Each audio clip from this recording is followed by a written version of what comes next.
Welcome, everyone. Welcome to the 7th installation of the Center for Disaster Healing Resources Arts and Recovery Team Reporter's Notebook. I'm going to first introduce our community, provide the context for the expressive arts, and then introduce our esteemed guest. The Disastershock Center for Healing Resources is an international humanitarian relief organization dedicated to providing psychological first aid resources to children and families affected by disaster-related stress. We are an interdisciplinary team. Our materials have been translated to over 20 languages. The Center for Disaster Healing Resources is a special interest group by the Oxford Symposium School-Based Family Counseling Center, which is sponsored by the Institute for School-Based Family Counseling. I'm Dr. Reggie Matthew. I'm an expressive arts advocate and educator, and I am also a member of the Center for Disaster Healing Resources Arts and Recovery Team. The Arts and Recovery Team Reporter's Notebook is an innovative series interviewing international expressive arts advocates on the power of the arts in healing and integrating the mind, body, and spirit in trauma recovery, and the restorative impact of community-based art practices. Anine, before I begin, I'd like to provide our audience the context for the expressive arts. The expressive arts is the practice of cultivating personal artistry, an inner resource through expressive approaches, dance, music, drama, and art, a tool for intermodal processing, for problem-solving, self-expansion, and personal growth. What we want the audience to know that inner artistry is not only for performance. Inner artistry is a daily sensibility we can bring to life.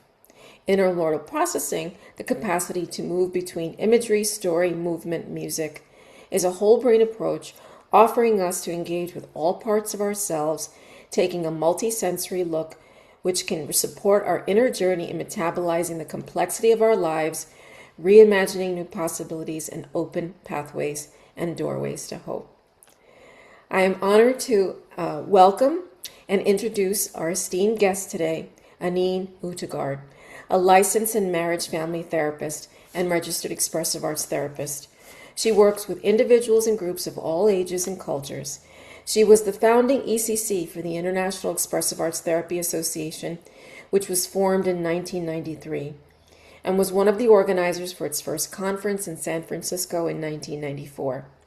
She is currently serving on the IEATA board as an interim ECC and a regional coordinator for the Northwest region of the United States. Anine also continues to be on the advisory council for IEATA with other respected IEATA founders. While completing her master's in clinical psychology at JFK University in California, Anine also receiving her training in the expressive arts with Natalie Rogers Person-Centered Expressive Arts Therapy Institute. She has then become a faculty member for the Natalie Rogers program and taught with her and other PCETI faculty for over 10 years. Anine continues to offer person-centered approach in her work with clients and students. She is an adjunct faculty with the Northwest Creative Expressive Arts Institute in Seattle, was an adjunct faculty for JFK University until moving to Oregon in 2017. She continues as one of our faculty for the Master Class in Expressive Arts Therapy program offered in Hong Kong.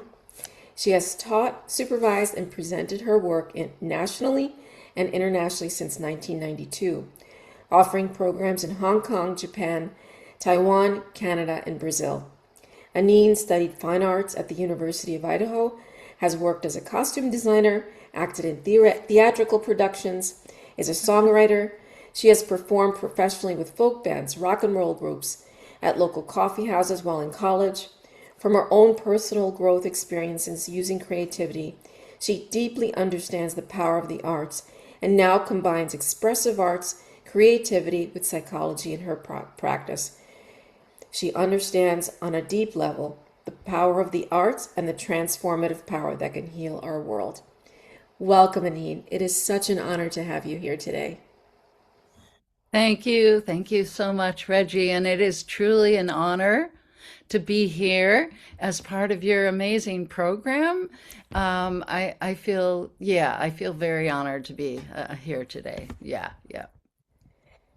To begin, Anine, IEATA is currently celebrating 33 years with divisions in over 49 countries. Mm-hmm. IETA has held 37 conferences and has reported over 54% growth over the past 3 years.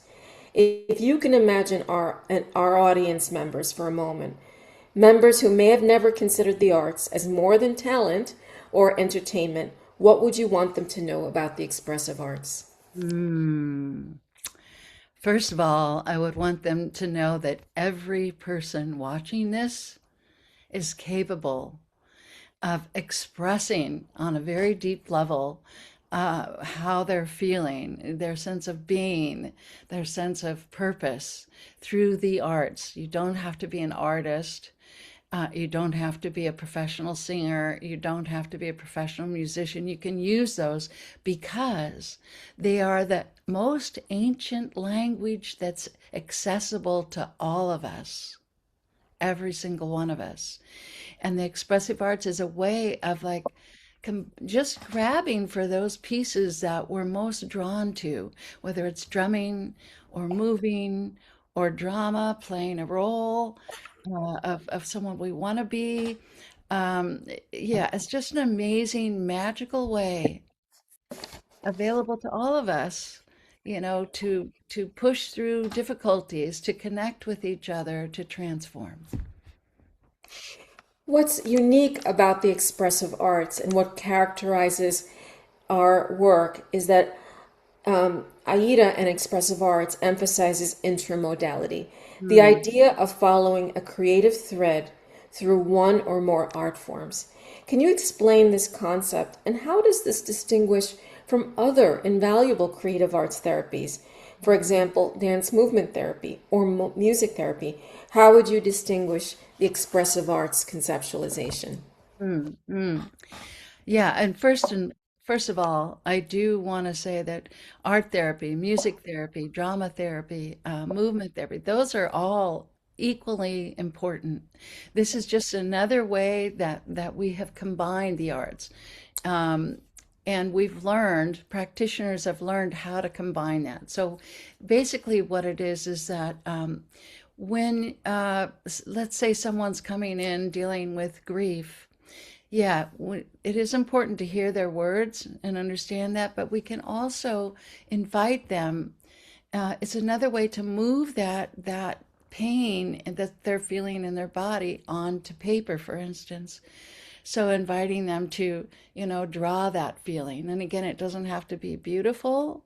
It's for them, right? And it's for us as therapists or, consultants, coaches to understand them. So to draw that piece of art that's related to how they're feeling inwardly, and then exploring that with them. What do you see? What comes up for you? Does it have a sound? Does it, when you look at it, is there a movement that comes to mind? Do you want a dialogue with it? Why did you show up today? It gives you another layer of information, uh, to work through that grief or whatever issues are coming up. So it's like Natalie used to say, it's like layers of an onion, Each level provides additional insight and information. So, what I'm hearing is it sounds like the expressive arts intermodal approach allows for a multi-sensory, kaleidoscopic, textured telling of a personal challenge. So, it sounds like I would imagine there's no endpoint in how someone can sort of, like you said, weave out the threads of a particular experience. And I would imagine as you move from one modality to another, the telling of the story changes. Is that what I'm understanding? Yeah, it changes, and sometimes there's more depth with each layer, if you will. Um, and the reason having been a singer, songwriter, mover, or dancer, actress, because I've done them all, I didn't want to just land in one modality. And so we have to honor that there are clients that come in, they might be more attracted to drumming or they might be more attracted to art.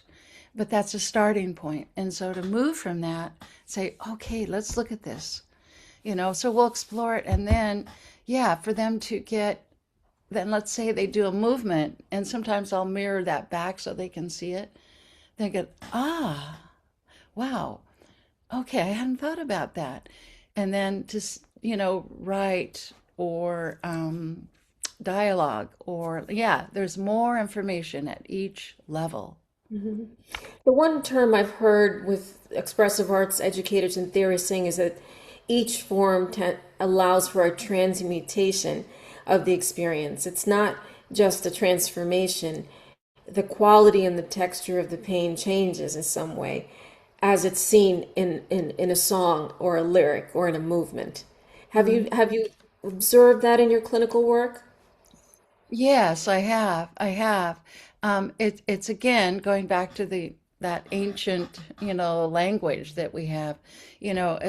With each layer, it's like additional insight, and sometimes I actually see closure. They look at that last piece and they'll go, ah, uh-huh. Like it makes sense. With my own art, when I've done art, and I'm like, what does this mean? And I find these discoveries that my body is telling me that I would have totally missed if I had just been talking about it. My drawing actually told me I had thyroid cancer a week before I was diagnosed, Mhm. because my mouth was like trying to get something out, and what is this? I don't. You see what I mean? Mhm. So a lot of insight comes out of the process for the clients, for sure. Hmm. Yeah. Yeah, because the mind and body is a multisensory system, and it Yeah. sounds like the expressive arts allows that textured kaleidoscopic telling of our Right. experiences. Right. It draws from the whole body. That's why somatic work is often aligned with expressive arts. Yeah. And I would imagine that over the stages of life as we evolve, we're then drawn to different expressive forms. Like you said, that it may, earlier in your life, you were in the modality of singing, and then you evolved to writing and the moving. Can you talk about that? Because it seems like when we talk about art as process, it is a journey. Uh-huh. Oh, it is. It is. Luckily, I had the space and the environment where I could go into my room and do art about how I was feeling, or write songs about what was happening in the 60s. You know, um, Later when I started performing that, and I felt like people heard me, it was very empowering, right? Right. So I went from that, being a really shy young woman actually, to being open to acting and moving and performing in bands. And so I knew that it was transformative for me. And I just really wanted to help other people, find their power too, in whatever modality worked for them. For some people, they start with music, right? It's learning a musical instrument, and then they're marching, and there's movement involved, right? And then maybe they get involved in musical theater, so it is, as long as people, that's why I use the person-centered approach. As long as people move towards those modalities they're drawn to, and they listen to their body, that's when catharsis can happen. Another thing I've learned from many of the interviewees in this series is that there's the clinician, there's the person that they're a steward to in their pain, and then there's the art form, and that art in itself, whatever form it is, has its own phenomenology, has its own properties, Mm. and that's why the training is so important. That the expressive arts Yeah. clinician has a relationship to the art form. Can you Mm. say something about that? Oh, yeah, I do. I think to fully understand the journey of our clients and to be a present witness, it's really important for each of us to experience it firsthand, to really understand what happened when they did the movement to the art and wrote down that experience. And then dialogued with another person about that process. You know, I mean, I just did a workshop last weekend, and some very mature, trained expressive arts therapists. One process we went into very deep, there were tears and insight just from the process they did. So yeah, I mean, it's so important, vitally important to experience it firsthand in order to provide that space and safety for our clients. You said something really important, and this is such a important value for me when I teach, is the key is witnessing and aesthetic noticing and not interpreting. Can you talk about that? Right. Yeah. I mean, um, yes, that is a very, very important topic because no matter what age I'm working with, children or adults or families, I always tell them beforehand, please, please, please don't rob the strength of your art form by critiquing it or critiquing others or judging it. You know, let's see what it offers to us, because the minute we, oh, that's beautiful, or oh, that's kind of funny, you know, we rob it from the artist, and we also rob, I don't know, the knowledge that's being passed on. Mhm. You see what I And mean? I would imagine, just like we look back at photographs, as time and space passes, there's always so much more to discover when we look back at something we've created. Absolutely, absolutely. That's why I suggest with my clients, you know, that they hang, and my students, that they hang the art on the wall so they can look at it again, or if we recorded their movement, they look at the movement again, because yeah, that growth and information continues. Yeah, yeah. The founding story of IATA is that it was founded in the 1990s by you and several colleagues to encourage the spirit of creativity. The aim was to support people to use the multimodal arts processing for personal and community growth. Can you take us back to that moment and what was happening in our field and in culture that made you and the founders decide, say, we need an organization like IATA? Mm. Well, luckily, there were other people in my life at that time that, like myself, I could have become a music therapist, or I could have become an art therapist because I went to art school as well. You know, could have become a drama therapist, but I really wanted to combine them, and others felt the same way. And at the time, in 1993, after another arts conference that many of us attended, we met afterwards, and we wanted to legitimize this field of combining the arts. And there were about 30 people or so at this meeting after the other conference. And we all just, you know, yeah, let's form an organization. Um, so Philip Spicer, Stephen Levine, myself, and Jack Weller, who's no longer with us, unfortunately, a wonderful man, were all asked to take the helm, you know, to carry this forward, create the organization, get the incorporated name, set up the first conference, which happened in San Francisco at Fort Mason in 1994. Um, and we started gathering memberships. You know, people wanted to become a part of this, you know, membership run organization. So it was a very exciting time. It was kind of the birth of expressive arts therapy in the world. And we really wanted, it took us a while, but we decided we wanted it to become an international organization rather than just North American. Hmm. And I know that there are a few varying traditions within the expressive arts, if I'm correct. Oh yeah. Oh yeah. Can you reference that for a moment? Sure. You mean in terms of different modalities? Right. No, you said that there's the person-centered approach, there's the Jungian approach, if I'm correct, Yeah. and they all fall under the expressive arts Exactly. umbrella. Hmm. Exactly. We didn't want to mandate that, anyone have to be a person-centered expressive arts therapist or Jungian expressive arts therapist or um, phenomenology, expressive arts therapist. So there were lots of approaches, and we wanted to embrace them all. We wanted to embrace them all, just like we wanted to embrace all the different countries and the different cultures and the different contributions over centuries that people have made into this, the field of the arts. Yeah. I'm looking at your beautiful therapeutic office space with all the textures and artistic mediums, and Yeah. my eye is drawn to the painting behind you, which I believe was made by the great Natalie Rogers. Could Yeah. you tell us about Yeah. that piece? Yeah. Yeah.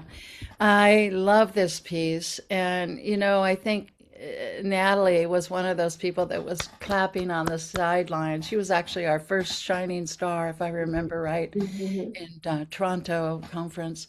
But yeah, I love this, and what it represents is that the roots, and then growing and then blossoming. And I mean, when I see this, and I love this, I'm so glad that, she gave this to me, because to me, it represents the individual, the community, and the world.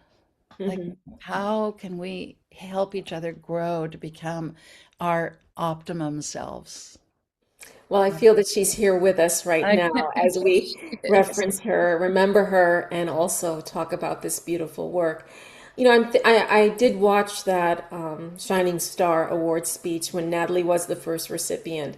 Uh, And I remember what I remember specifically about it is her commitment and emphasis to make sure that IATA is an international organization and mhm, that all arts have indigenous roots. Do you mhm. remember that particular sweet speech and why that was such a commitment at the time? Yes, it's so, so important. I mean, it was her essence, honestly, Reggie. And I think I really resonated with, her thought and her approach and her vision. And I mean, the whole thing. And I mean, this is a little bit in her book, Creative Connection, too, how it starts with the individual and grows, globally. That it's so important that this organization be international so that we can honor each other's history and antiquity and their contributions. And it's a way to connect on a much deeper level, no matter what language you speak. I can see through your art, through your movement. I understand it, even though it doesn't have words, Hmm. and she saw it as a way for global peace. And honestly, I do too. I see that as a possibility. So yeah, it just, yeah, that whole speech, I think it really, especially at the beginning of the organization, I felt like it spoke for who we wanted to become. Hmm.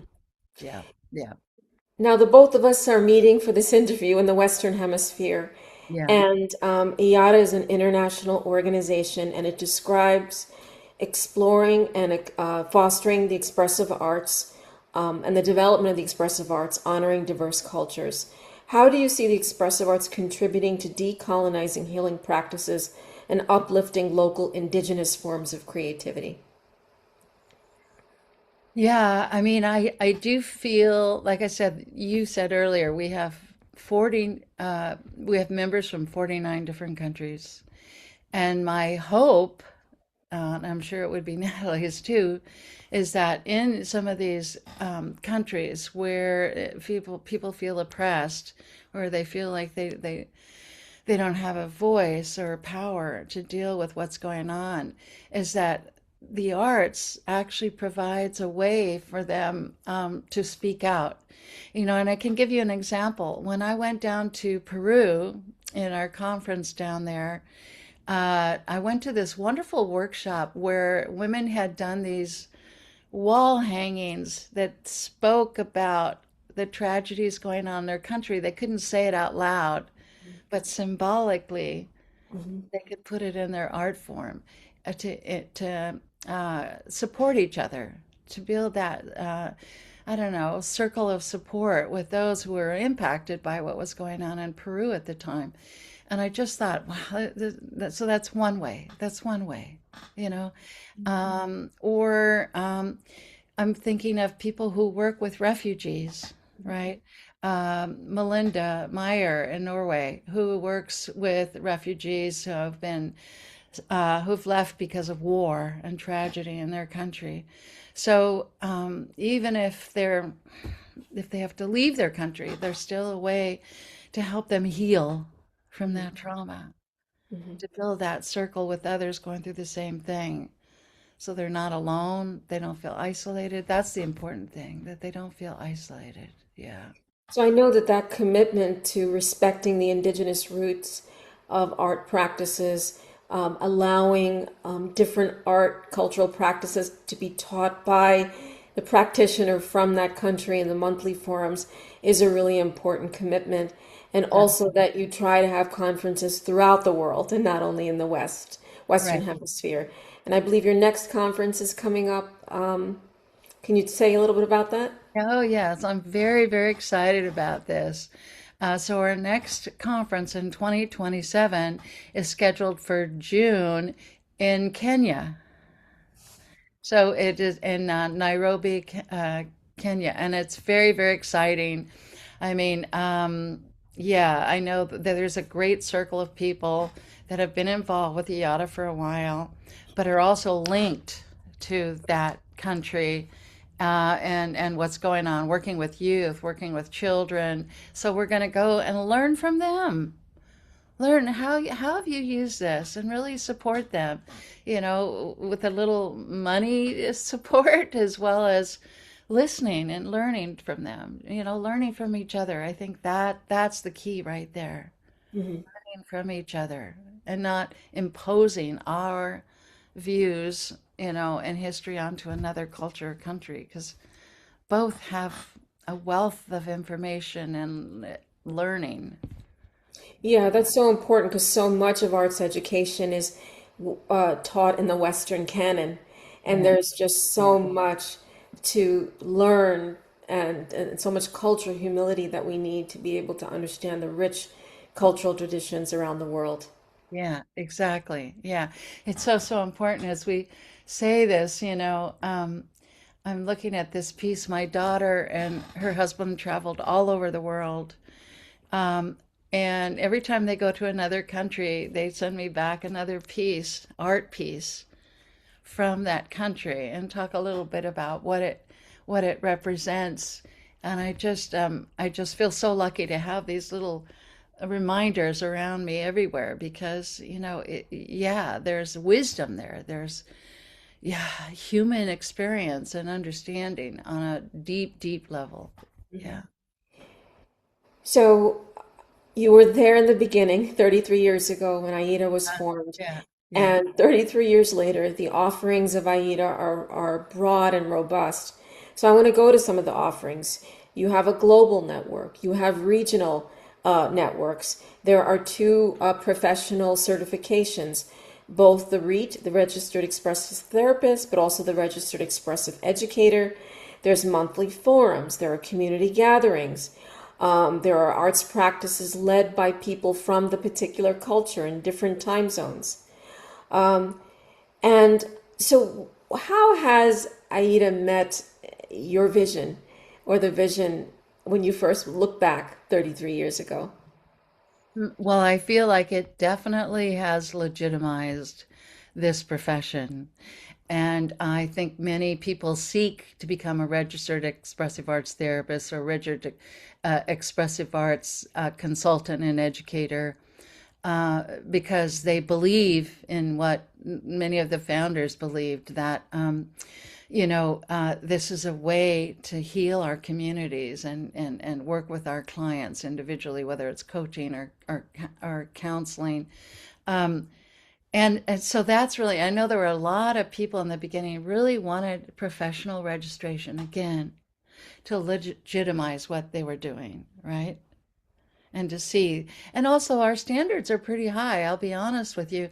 But I think, again, it's because we do want to prove, we want to legitimize, we want people to see this is a powerful way to work. So now people are using it in hospitals and prisons and people's, who've been damaged from sex trafficking and, dealing with war and just all the different ways. Mhm.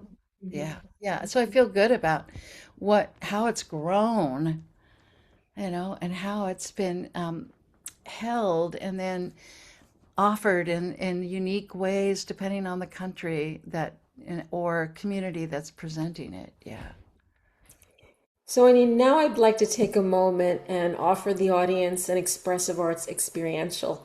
This is something we've done in every interview, and you were generous enough to construct a poem for our audience.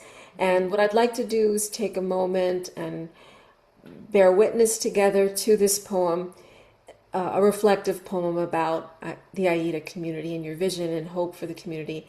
And then what we'll do is, after the poem is recited, we'll then debrief on it together. Would that be okay? Yep. Sounds good. Sounds good. Thank you, Reggie. A Global Invitation by Anine Utegard.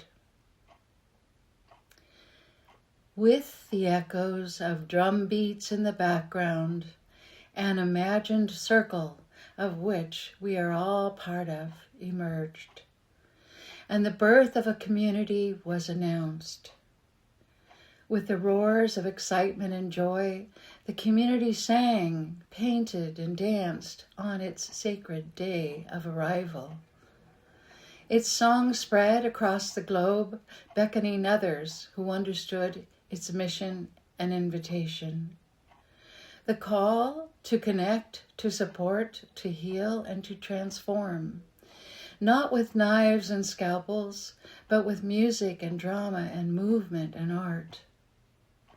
Separate from government or borders, the call was heard worldwide and its message spread. The circle grew and grew some more. People stepped up to be the voice for their community. People stepped up to join the growing circle. And as the circle grew, more gathered, recognizing the truth and value of this mission. A mission to create a more peaceful world. This community offered a way to understand each other, hear each other, and support one another using a common language we all connect to, the arts, the oldest form of language that exists. With our creative hearts and minds, we will continue to connect with other cultures and communities surrounding the globe with kindness, compassion, and caring for all. And in doing so, we hope to build a more peaceful world. This is our mission. This is our guiding light.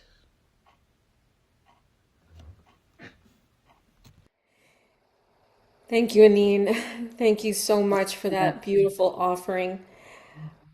So I want to offer an aesthetic noticing. Is that okay? Sure, sure, sure. You know, as I listened to that poem, what came to my mind was the footage that we started this interview with of all the conferences around the world where IETA members are singing, dancing, gathering, and expressing themselves. And what's striking to me at that about all that footage is that for me, it captures the freedom Hmm. that people are experiencing in the expressive arts, and then and in this poem, for me, is the story of that collective freedom.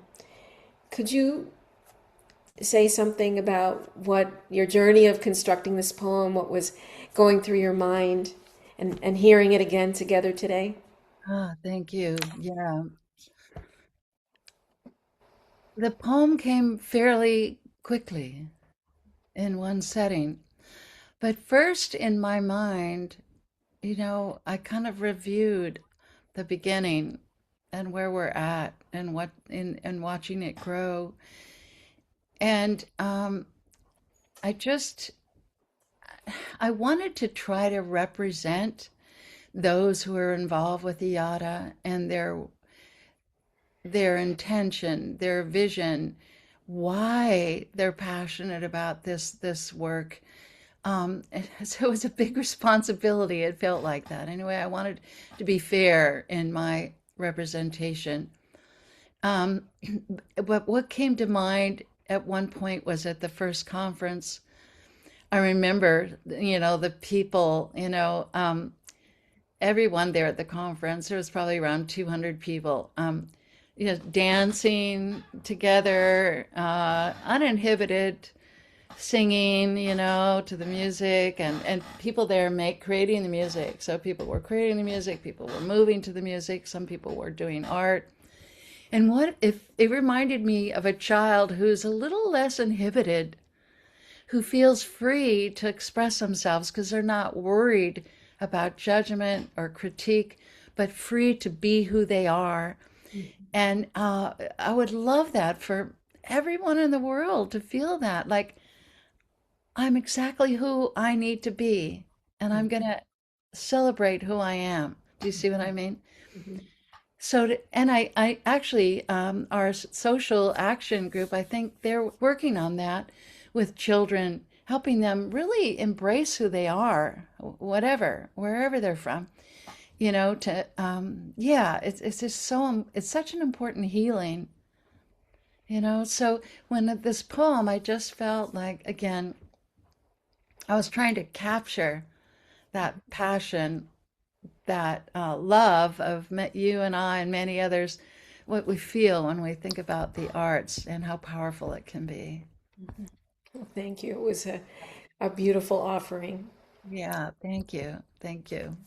So, Anine, when we move forward at this, when in thinking about meeting with you today, I was conceptualizing it as a moment to simply reflect on Mm, an incredible triumph. And mm, it's such a gift to have you here to bear witness to that. yeah, So when you think of Aida's future and the vision and the next generation and passing the torch, um, we are living in a very difficult time of global crises, social violence, displacement. What do you see the role is of the expressive arts in helping communities around the world meaningfully respond to this moment in time? yeah. Thank you, Reggie. That's a good question. Yeah, it hurts to see everything going on in the world, but when you think about, the hatred, the racism, the anger, the lack of understanding. And then you think about expressive arts as a way to release anger. It's a way to move anger and transform anger or hate.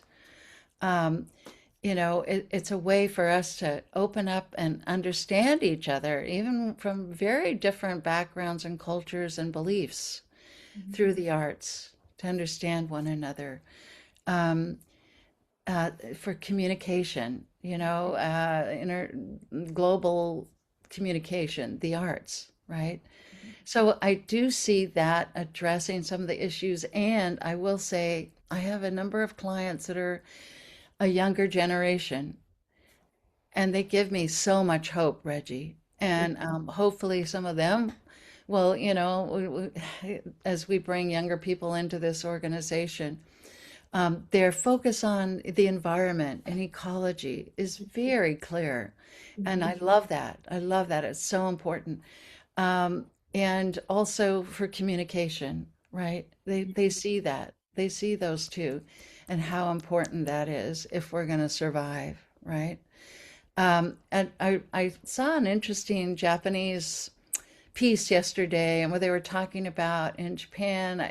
I'm not sure, I can't remember which religion talked about this, but they believe that there is God in everything. Mhm. And the God energy is in every animal, every tree, every person. And if we treat them with that same kind of respect that we do a higher energy, Mhm. what a different world we would have. And expressive arts, I feel like, helps us tap into that understanding. Hmm. Does that What make I'm hearing sense? you saying is the expressive arts is a unifying tool. It's a tool for empathy. It's a tool for bridge building. It's a Yes, tool that facilitates human connection, curiosity, exactly. and how vital it is in these complex and fragile times. Exactly, exactly. I think it's the one recipe that could make a big difference. Mhm. Yeah. So, what would be your call to action to anyone? Because I know that IATA is an organization that's open to anyone, to artists, to educators, to therapists. Hmm. What is your invitation in passing the torch? Yeah, to get involved, check out a workshop on expressive art so you get to experience it firsthand and have a firsthand understanding about what it is. Look at our website, our educational, resources committee and what they have on there in terms of things you can check out. Um, yeah, just reach out just so that you can experience it. Yeah, and we have just contributing members. It's like $45 for, or maybe less if you're in another country. $45 just to be a supportive member. We have three branches of this organization: professional therapists, professional educators, and artists. We have an artist branch because we know the arts is the foundation of what we're doing. So we wanted to honor that. Just doing arts, if you think about it, art in whatever form has always been, you know, helped us evolve, Hmm. always has helped us see things from a new light. Hmm. Just look at Picasso's old mural about war. And I could go on and on, but just look at any art that's kind of, aha, woken us up. Hmm. So the arts are important, but also having a place to express yourself freely, whether it's in the classroom or a therapy office. Yeah, yeah, really important.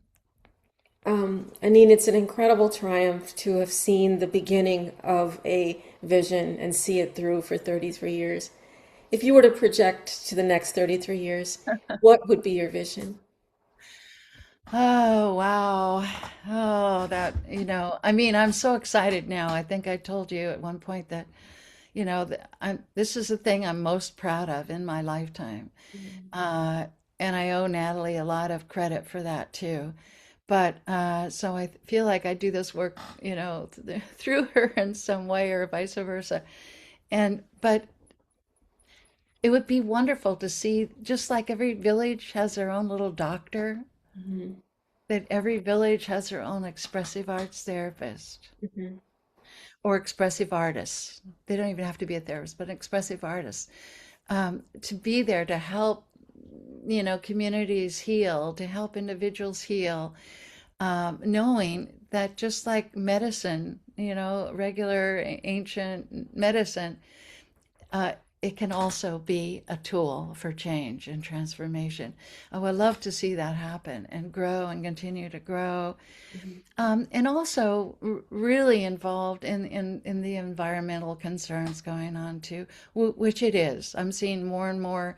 Um, yeah, actually, I'm part of a group that's doing combining expressive arts and environment. You Hmm. know, and they have a book coming out, and it's wonderful to see that happen, combining them. Hmm. Yeah, yeah. So I would like to see that happen and so much more, but we would need another hour to talk about it, so I won't go there. So, Anine, as we conclude our time together, what are the arts practices you go to nourish yourself, Uh, to resource yourself, to protect your endurance? Because that's also really important in doing this work. To be a mhm. practitioner, educator, therapist, that's really grounded in possibility and hope. Can you Right. talk a little bit about how you've cultivated that within yourself? Oh, absolutely. So do you see my guitar there? Yeah. So I pick up my guitar whenever I can. I'm part of a songwriters soiree group in Portland, Oregon. I try to go and sing with others, and I'm involved with that. I write a lot. I love writing. Um, uh, I've been working with a group that doing haiku, and that's been really inspiring. Um, yeah, so I think those are the ways, that I continue this process, using the arts. And, they've come out with new material recently, research showing that the arts for longevity are as important as physical exercise. Hmm. I don't know if you've seen that research Yes. come Hmm. out, Yes. Hmm. but well, there you have it. Hmm. Go watch theater, go to an art museum, learn to play a ukulele. It's good for the brain too. Hmm. Um, yeah, join a song circle. Hmm. All those things are really important for us as practitioners as well as individuals. Hmm. And I go to workshops once in a while. I think it's important to continue my own personal growth, not just provide it for others. Hmm. So it's kind of a long answer, but there Hmm. you have it. Thank you. I know you've answered the final question in a few different ways, but what is the legacy of IATA? I think the legacy is that when you believe in something, uh, try to make it happen. Give it birth. Join others of like mind and like heart, and work together to see it grow. Because if you believe in something, it can happen. It can grow. It can become more than you could ever imagine, if you stay true to that original vision and the purpose. Yeah. Well, Anina, I want to say something about your legacy. You Okay. are a torchbearer, and you've done it with such integrity and integrity and strength and perseverance. And I'm tearing up because that's quite a feat. Um, Thank So I you. thank you for your life's work. I thank you for being a humble steward of Thank this mission. thank you so much. I really appreciate it. Especially someone who's also doing the same. Hmm. That's all the work you're doing. And Yes. but thank you for those words. And I will remember them and hold them forever. Thank you so much.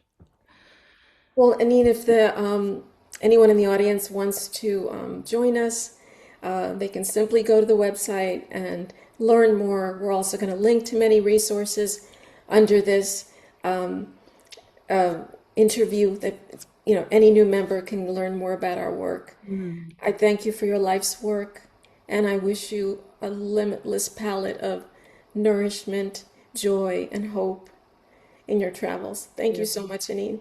Thank you, Reggie. I really appreciate this time and all that you're doing, and just honored to be here. Thank you so much. If I could write a song that would bring the world together, then I would write that song, and you would sing along, and the whole world would sing along together. And there would be no war or hate. All the world would join hands and celebrate. Can't you see we've no time to hesitate. We have got to bring the world together. So if I could write a song that would bring the world together, then would sing the song, you would sing along, and the whole world would sing along together. And there would be no war or hate. All the world would join hands and celebrate. Can't you see we've no time to hesitate? We've got to bring this world together. We've got to bring this world together. We've got to bring this world together. We've got to bring this world together. We've got to bring this world together. Possible together. We've got to bring this world Possible together. Sing a song together. Sing a song together. Sing a song together. Sing a song together. Peace is possible, possible together. Peace is possible, possible together. Peace is possible, possible together. Peace is possible, possible together. Peace is possible, possible together. Peace is possible, possible together.